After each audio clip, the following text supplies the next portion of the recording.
bonjour. Est-ce que vous pouvez nous présenter les caractéristiques du thé vert? Bien sûr, le thé vert est non oxydé, sans aucune fermentation. Ça, c'est vraiment le thé qui est généralement le thé. On voudrait le thé vert, on voudrait boire sa fraîcheur, sa vitalité. Et une des raisons, de nombreuses vertus de thé vert concernent le groupe gadéchine. C'est les polyphénols majeurs dans les thés verts. Là, les gadéchines sont responsables de beaucoup de bienfaits. Par exemple, le puissant antioxydant, le puissant désintoxicant et aide à la prévention des différents cancers et relâcher les stress, etc. Et également, il peut bien aider à des bienfaits comme anti-inflammatoires et antibactériens, anti-radiation, etc. Voilà.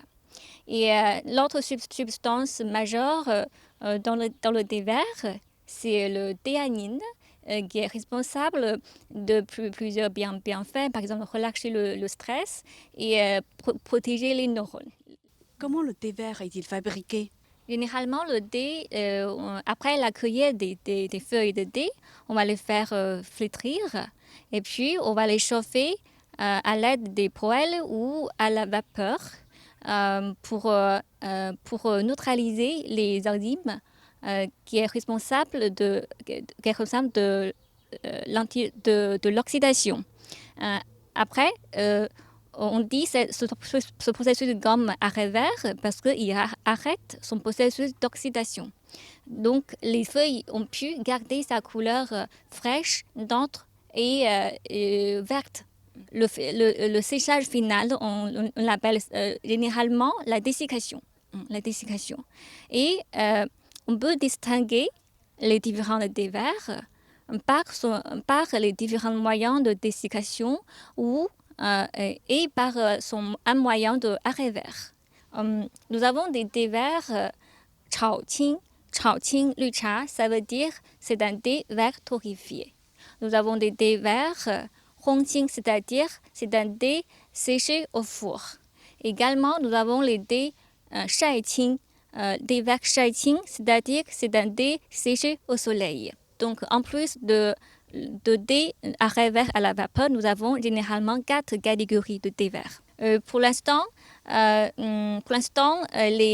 thés verts sont plutôt chauffés à la façon torréfiée, la façon de torréfaction en Chine. Il y a un peu de thé qui ont subi un arrêt vert à la vapeur. La plupart des thés verts en Chine ont subi le processus d'arrêt vert comme torréfaction. Le meilleur thé vert. Premièrement, il faut avoir une bonne cueillette. Il faut la cueillette le plus tôt possible et au printemps. Et également de recueillir les feuilles de bonne qualité. Par exemple, les bourgeons ou des bourgeons avec une jeune feuille. Donc, ça dépend. Et pour le thé vert, on doit dire que on privilège les thés verts recueillis le plus tôt possible et parce que nous apprécions euh, la vitalité du printemps. On pense que les premières bourgeons, les premières feuilles qui poussent en printemps, ils ont ces feuilles et ces bourgeons, ils ont la meilleure vitalité, la meilleure fraîcheur. Donc, on parle souvent de mots yu qian cha ou ming qian cha. Yu qian, c'est parce que chaque année, le 5 avril, c'est la période chinoise Jieqi, qui s'appelle la pureté et la lumière du printemps. Hein. Avant ce jour, ce sont les premières bourgeons et jeunes feuilles qui sont recueillies. Et donc, il s'appelle Mingqian Cha, c'est-à-dire avant la période de Mingqian.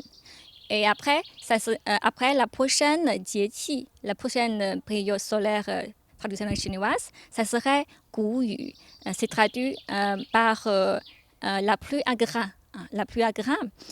Avant ce jour-là, c'est-à-dire après le jour de Qingming et avant le jour de Guyu, on l'appelle Yu Qiancha. Donc, le thé vert de Ming Qiancha et le thé vert de Yu Qiancha sont les deux types de thé les plus chers parce qu'ils sont cueillis le plus tôt au printemps. Et ça dépend également, est-ce que le thé est constitué seulement par les bourgeons, des gros bourgeons, ou un bourgeon plus une jeune feuille. Le thé est dense et fraîche, le plus son prix sera élevé. Je vois que sur votre table, il y a beaucoup d'ustensiles. Est-ce que vous pouvez nous dire à quoi servent-ils? Voici, ça c'est mon espace de dégustation de thé. Il est composé de différents ustensiles de thé, ma table de thé, et il peut s'étendre jusqu'à mon petit jardin vert et fleuri qui constitue totalement, complètement un espace de thé. Voilà. Et sur ma table de thé, nous avons plusieurs nappes. La nappe de base, la nappe des ustensiles, la nappe de préparation de thé.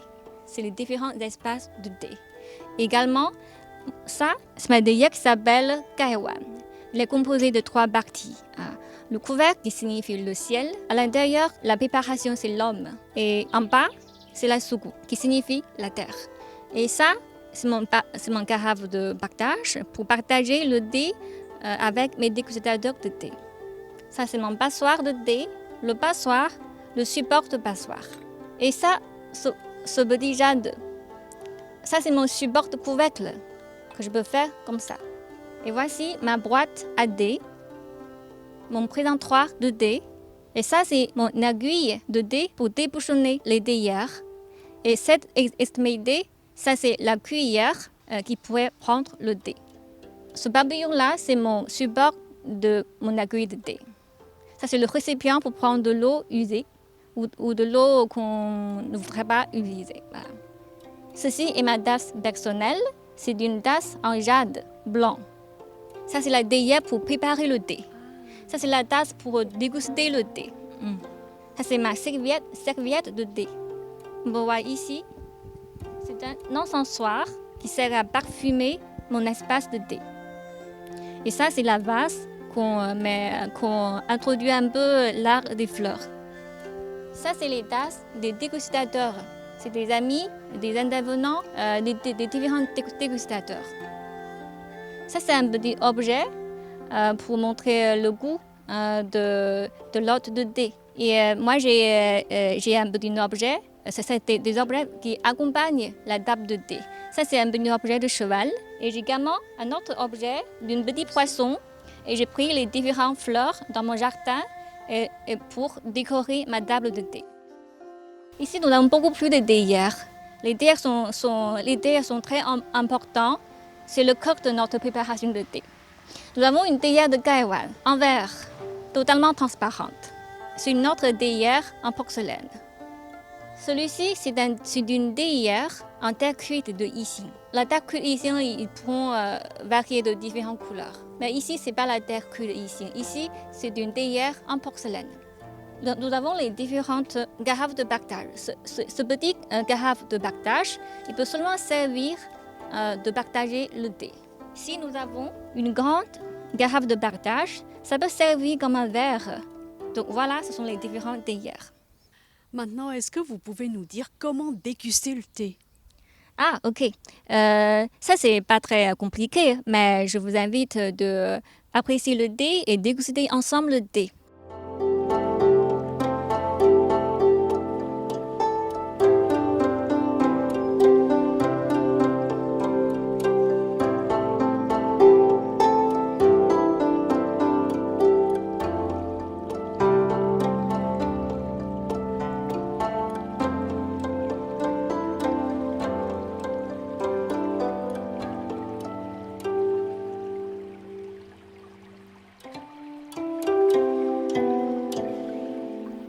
Premièrement, je préchauffe tous mes ustensiles de thé. La préparation correcte du thé participe énormément à ses bienfaits. Il faut bien choisir la bonne température, la durée d'infusion, le dosage, la température de l'eau et les différents types de théières. Pour préparer le thé vert, on peut utiliser les verres transparents comme la théière, qui nous permet d'apprécier clairement les jeunes feuilles qui s'épanouissent progressivement dans l'eau, comme une jolie fleur. On peut également utiliser un gaiwan composé de 3 parties. Pour boire la vitalité du printemps, la fraîcheur et la tendresse des jeunes feuilles du thé vert, généralement, on ne met pas de couvercle au-dessus de la théière, ou on peut pencher le couvercle de gaiwan en évitant d'étouffer les feuilles, risque de jaillir et transformer à l'amertume. La façon d'ajouter de l'eau se distingue en 3 méthodes. On appelle shangtou fa, la méthode de verser de l'eau et puis introduire le thé par-dessus. Zhongtou, la méthode du milieu. Xiatou, la méthode de verser tout d'abord le thé par le dessous, puis ajouter de l'eau. Cette méthode de dessus convient au thé vert dont les feuilles sont tendres. Pour la méthode Zhongtou, la méthode du milieu, on verse une petite quantité d'eau, par exemple un tiers du volume de la théière, puis on ajoute les feuilles de thé et de nouveau de l'eau. Cette méthode au milieu convient au thé vert comme le Xihu Longjing, le Huangshan Maofeng, le thé Anji Baicha, etc. Aujourd'hui, je vous invite de déguster 3 thés verts récoltés dans le doux printemps. Les plus réputés listés dans les premiers 10 thés grands crus en Chine. Ces thés, ils sont récoltés dans le doux printemps. Ils sont assez frais, jeunes, constitués par des bourgeons ou bourgeons plus feuilles. Donc, on va plutôt utiliser la méthode du milieu ou la méthode par-dessus. On commence par le thé le plus réputé, Xihu Longjing. Étant un thé vert figurant parmi les 10 plus grands crus de thé vert de Chine, ce Xihu Longjing issu de puits du dragon, récolté le 27 mars avant la période du Qingming, Mingqiancha du printemps. Ces feuilles sont aplaties à la main dans un wok quelques heures après la cueillette.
Le deuxième thé qu'on va déguster, c'est le Xinyang Maojian.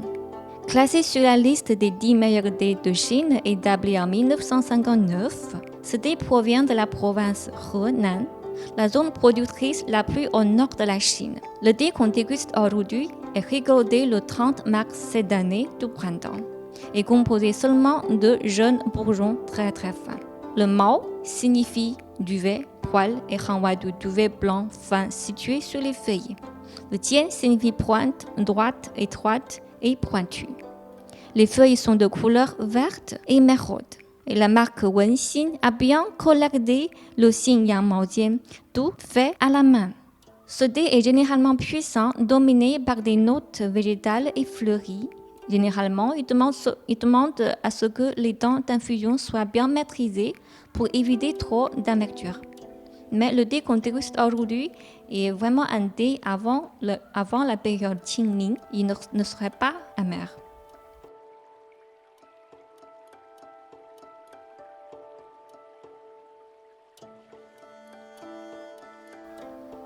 Pour commencer la dégustation, je vous invite tout d'abord de regarder la couleur de thé, les formes des feuilles de thé dans votre tasse et sentir l'arôme de thé et puis le boire par 3 gorgées.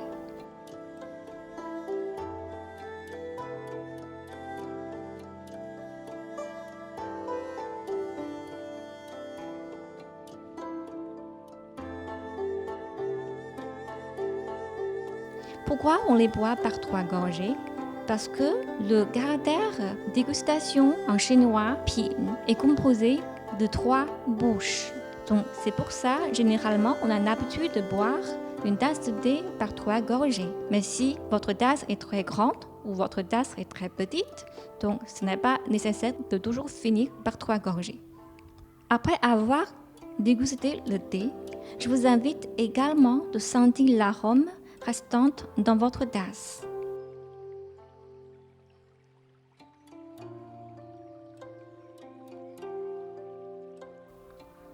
Après avoir bu beaucoup de thé cet après-midi, généralement, il va vous renvoyer un goût sucré au bout de votre langue. C'est-à-dire, quand vous rentrez chez vous, quand vous boirez de l'eau plate, vous allez sentir toujours de l'eau plate sucrée dans votre bouche à cause de l'arrière-goût de thé.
Maintenant, on change à déguster un autre thé.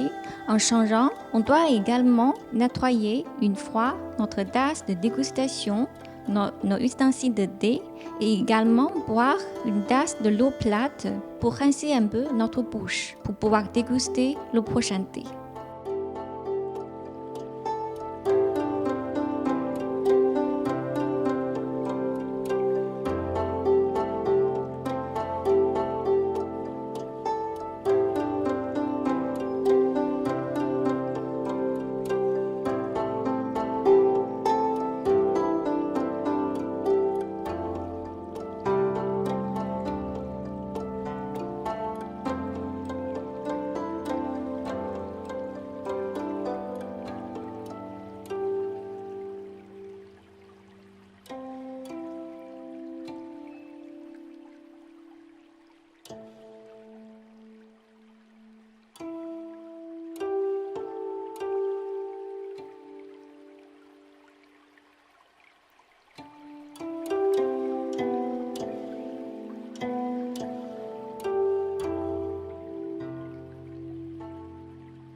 reste de bouger le thé ici.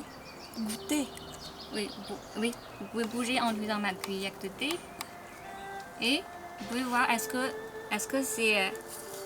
la ténacité est bien, est-ce que c'est élastique.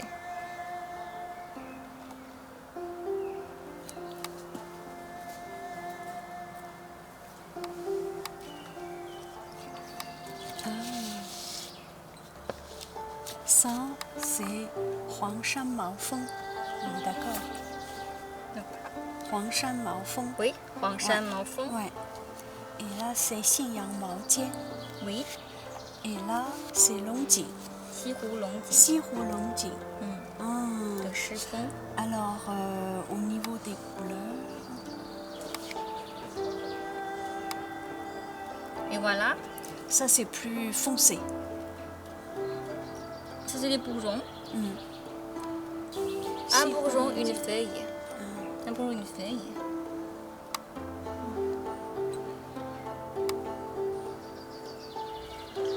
C'est plutôt des bourgeons, soit ici c'est plutôt un bourgeon, un bourgeon, une feuille,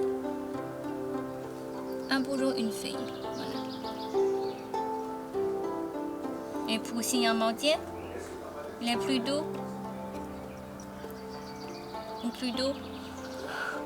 que les bourgeons. Pourquoi il n'y a pas de feuilles? C'est la qualité de thé. Nous avons recueilli seulement les bourgeons.